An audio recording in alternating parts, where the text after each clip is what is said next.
Assalamualaikum warahmatullahi wabarakatuh. Kembali lagi bersama kami di Agenda 3 dengan tutor Agenda 3 yaitu Ibu Girianti Catur Lestari AKSMM. Nah, pada video kali ini kami akan membahas mengenai analisis isu pungutan liar. Sebelumnya, perkenalkan saya sendiri Aulia Rahmi SPD, NDH 06 dan partner kelompok saya Agus Faturrahman SPD, NDH 01. Kami dari peserta Latsar CPNS BPSDMD Provinsi Kalimantan Selatan Angkatan 26 Kelompok 1.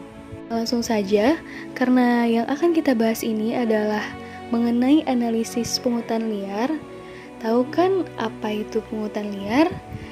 Dalam pelayanan publik, pungutan liar atau pungli dapat diartikan sebagai suatu perbuatan yang dilakukan oleh seseorang pelaksana pelayanan publik dengan cara meminta pembayaran uang yang tidak sesuai atau tidak ada aturan atas layanan yang diberikan kepada pengguna layanan, yang biasanya tujuannya untuk memudahkan urusan atau memenuhi kepentingan dari pihak pembayar pungutan.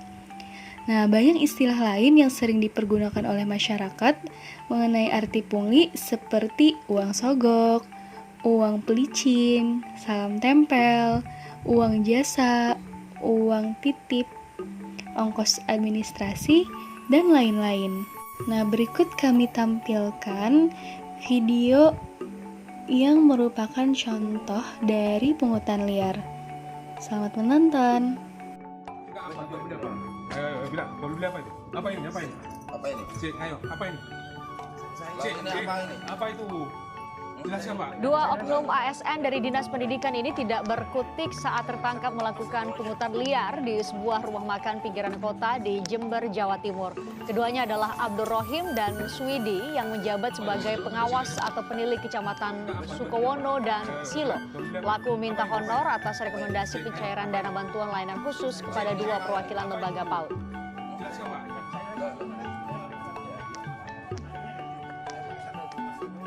Nah, dari tayangan video tadi, kita dapat melakukan pra-analisis isu pungutan liar. Nah, di sini kita dapat mengetahui 3 penyebab yang mendorong seseorang melakukan pungutan liar. Yang pertama dari pemerintah, karena kurangnya pengawasan dari pemerintah terhadap aparatur sipil yang terkait, kemudian kurangnya tingkat penyelesaian penyidikan dan pencegahan pada kegiatan pungutan liar, kemudian kelemahan dalam peraturan perundang-undangan yang mencakup pungutan liar secara khusus. Kemudian dari sisi masyarakat, hal ini dikarenakan karena masyarakat yang cenderung apatis dan memaklumi terhadap pungutan liar, bahkan masyarakat yang rela dengan setenang hati menjadi pembayar pungutan. Kemudian masyarakat yang masih sulit membedakan mana yang retribusi, mana yang pungutan liar, dan mana yang premanisme. Kemudian dari sisi individunya sendiri, hal ini dikarenakan karena kurangnya pendidikan moral dan agama, terkait pembekalan dan pengajaran karakter jujur, integritas, tanggung jawab, etika yang baik dalam lingkungan berbangsa dan bernegara. Kemudian dikarenakan gaya hidup dan pola pikir yang tidak pernah puas, yaitu seperti egois, serakah. Dan yang terakhir karena kurangnya integritas dan profesionalisme aparatur sipil yang terkait. Dari sana kita bisa lanjut menganalisis isu dengan menggunakan metode diagram fishbone. Nah, metode diagram fishbone atau metode sebab akibat ini digunakan untuk mengidentifikasi dan memvisualisasikan sebuah hubungan antara sebab dan akibat untuk mengetahui penyebab utama dari masalah yang terjadi. Sekarang kita bisa melihat diagram fishbone atau sebab akibat tadi, yang sebelah kiri ini merupakan penyebabnya dan sebelah kanan ini merupakan akibatnya. Nah, jadi di sebelah kiri ini ada 4 penyebab utama dengan akar-akarnya, mulai dari lingkup yang terkecil hingga yang terbesar. Nah, yang pertama dari individunya itu sendiri. Hal ini dikarenakan adanya sifat rakus dan egois, kemudian gaya hidup dan pola pikir yang tidak pernah puas. Kemudian rendahnya soft skill itu sendiri, jadi masih rendahnya pendidikan moral dan agama yang dimiliki. Kemudian organisasi. Di sini keteladanan pemimpin yang masih kurang, pemimpin juga masih belum tegas terhadap aturan-aturan yang ada. Kemudian sistem organisasinya yang masih kurang berjalan dengan efektif dan efisien. Kemudian adanya manajemen yang menutupi korupsi. Nah, lanjut lagi di kultur atau lingkungan masyarakatnya. Di sini pungutan liar dianggap biasa, bahkan masyarakat dengan senang hati atau sukarela memberikan bayaran atas pungutan liar tersebut. Kemudian berkembangnya kebiasaan pungutan liar. Jadi di sini pungutan liar sudah dianggap biasa. Kemudian adanya kesempatan. Nah, yang terakhir di aturannya sendiri atau di pemerintahannya. Di sini peraturan perundang-undang mengenai pungutan liar masih lemah. Kemudian kurangnya tingkat penyelesaian penyidikan terhadap kasus pungutan liar itu sendiri, dan yang terakhir kurangnya pengawasan yang menyebabkan seseorang melakukan tindakan pungutan liar.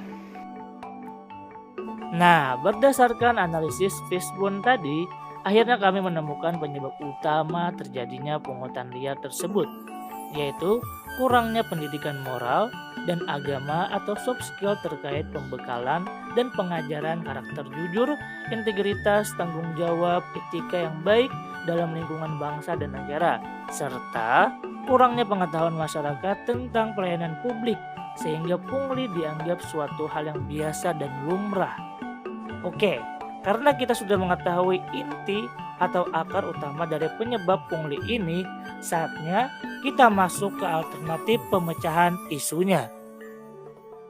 Nah, alternatif penyelesaian yang pertama yaitu pengembangan kurikulum pendidikan karakter yang berfokus pada peningkatan soft skill sejak dini, yang tentunya berlandaskan pada Pancasila.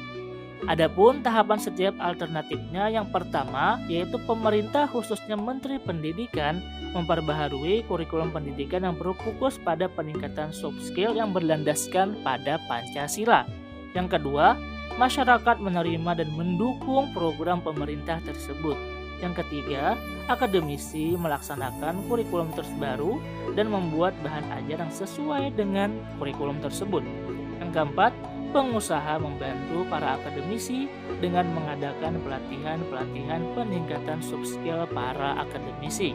Yang keempat, media membantu mempublikasikannya sehingga informasi tersebar secara merata dan orang-orang bisa mengamalkannya. Lalu, apa sih yang diharapkan dari hal tersebut? Yaitu terciptanya calon pemimpin dan penerus bangsa yang berintegritas jujur, akuntabel, dan beretika yang baik dalam lingkungan berbangsa dan bernegara. Adapun pihak yang terlibat yaitu pemerintah, masyarakat, aparatur terkait, pengusaha, dan media. Lanjut ke alternatif penyelesaian yang kedua, yaitu pemberian edukasi kepada masyarakat mengenai pungutan liar. Adapun tahapan setiap alternatifnya yaitu yang pertama, pemerintah menggalakkan sosialisasi kepada masyarakat bahwa pelayanan yang diterima oleh masyarakat itu sudah menjadi hak mereka dan sudah menjadi kewajiban ASN untuk melayani masyarakat. Yang kedua, pemerintah juga memberikan edukasi mengenai pelayanan publik yang sesuai SOP kepada masyarakat, serta pemerintah juga menyampaikan secara jelas tentang bagaimana prosedur dan waktu selesainya secara jelas sehingga mudah dimengerti oleh semua masyarakat.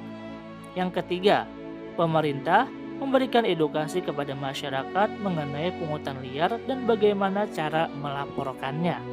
Yang keempat, pemerintah memberitahu masyarakat bahwa pemerintah sudah menyediakan kanal pengaduan untuk kejahatan pungutan liar, yaitu bisa di saberpungli.id atau layanan SMS atau call center dan saluran hotline. Yang kelima, yaitu pemerintah menyebarkan banner, poster, ataupun brosur untuk tidak melakukan pungutan liar. Yang terakhir, yaitu masyarakat menerima dan mendukung program pemerintah untuk tidak memberikan pungutan liar. Lalu, apa sih hasil yang diharapkan? Hasil yang diharapkan yaitu terciptanya masyarakat yang cerdas dan paham tentang pelayanan publik, sehingga pungli akan habis sampai ke akar-akarnya. Pihak yang terkait yaitu pemerintah dan masyarakat. So, itulah hasil analisis kami mengenai video 2 ASN Jember yang tertangkap saat melakukan pungutan liar. Sekian dari kami, terima kasih.